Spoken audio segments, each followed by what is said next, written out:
Being an addict is a lot like being caught in a blizzard. You might know where you are, but you're surrounded by it. The longer you're in the blizzard, the more it wears you down and weakens you, until you no longer know where you are, and you're trapped in its never-ending world. It's hard to stop, just like walking in deep snow when you're freezing, and if you don't get help getting back into the warm, you can die out there.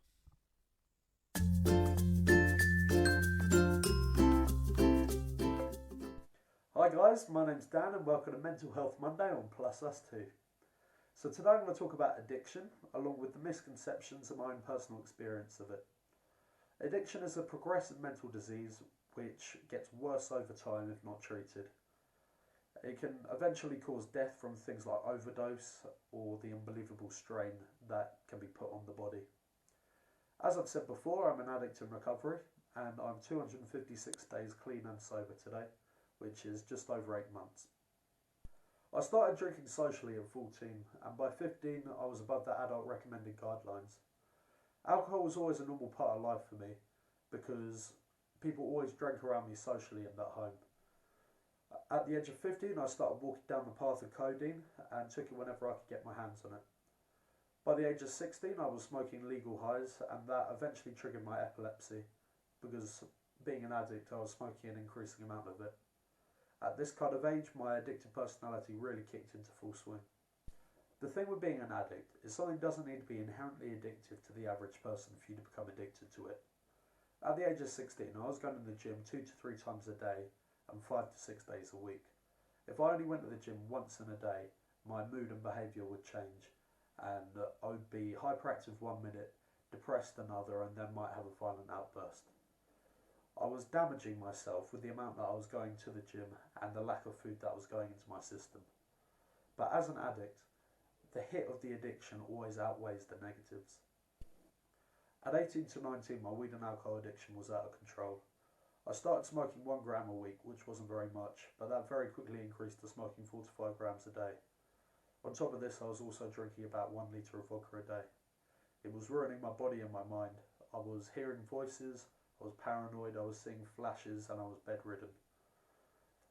One night in particular, I got particularly drunk and I woke up in my garden covered in blood after slashing my arms and had a big cut in my eyelid. As an addict, that still wasn't enough for me to admit I had a problem, and a few hours later, when I managed to get back inside, I carried on getting high. The day I admitted I had a problem was the morning after I attempted suicide when I was drunk. That next morning, my friend had to drive me hours all the way home so I could go to my local hospital. I very soon after checked myself into rehab, but drugs and alcohol ravaged my mind and I couldn't actually complete the addiction program. I was moved on to the psych program where I did CBT and I was started on antipsychotics. The whole time that I was there, I was on the high risk area because of my severe depression and my self-harm. The addiction program was great, but for me my top priority was fixing my mind first. In the addiction program, the first thing we needed to do was to write and then read out in group our life story. I was told not to read my life story out in the hospital again to protect the psychological welfare of the other patients. The next thing we had to do was to admit that we were powerless over our addiction. Addiction wasn't part of our life was literally part of addiction.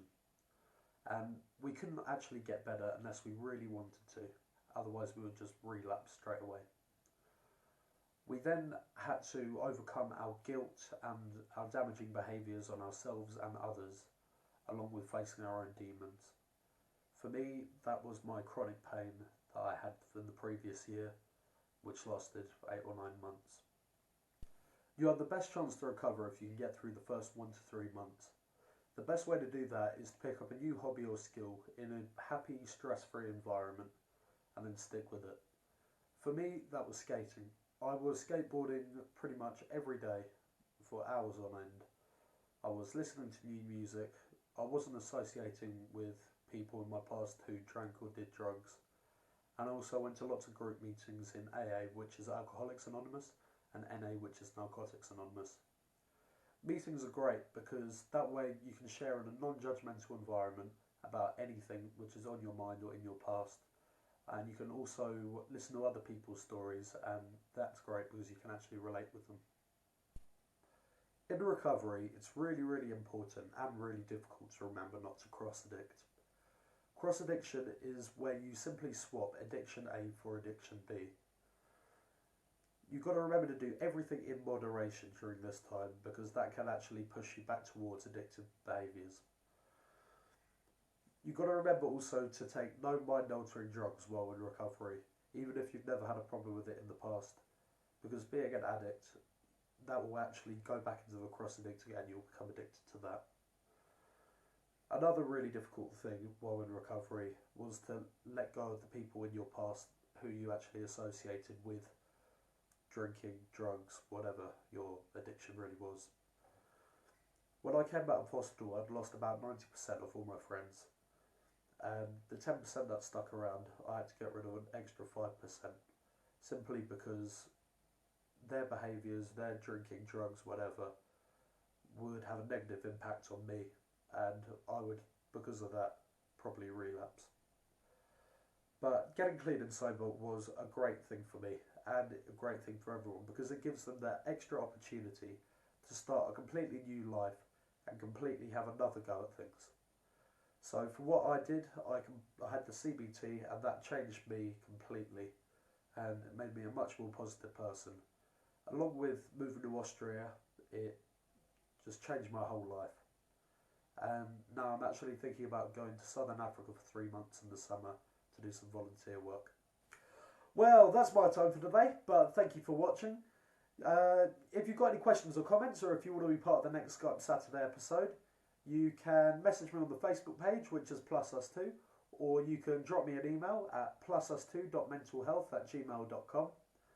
The new +us2 blog's up, and you can get to that at plusus2.blogspot.com.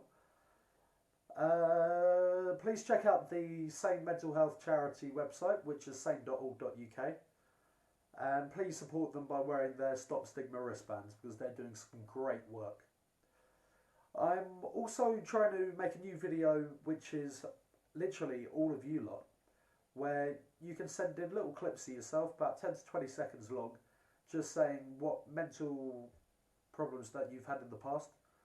And I think that'll be a great video, because it will really show to everybody watching that there are so many people like us around, and we're just normal people too. But anyway, thanks for watching. In some bizzles.